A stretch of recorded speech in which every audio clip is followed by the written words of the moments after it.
Hi guys, ito lang pala yung bahay namin, yan yung saingan namin, ayan yung banggerahan namin, yung lababo, and yan lang yung bahay namin.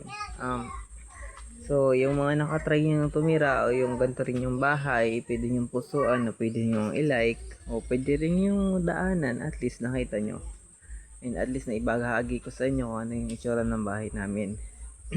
Pero alam niyo guys, yung nakatira dito sa bahay na to, may mabuting may mabuting ugali at busilak na puso.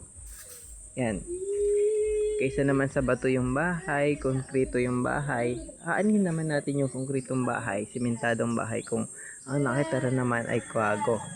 So ibig sabihin, aanin naman daw natin yung magandang bahay, yung konkretong bahay. Kung yung nakatira ay masama naman yung ugali. So yan. Ayan yung bahay namin. Yan, para sa akin guys, mas gugustuhin ko pang ganito yung bahay namin. At least, yung nakatira, mabuti ang ugali. Mabusilak yung puso. Maganda yung pakikitungo. So, ayan lang mga kalangga. Nandito lang muna tayo.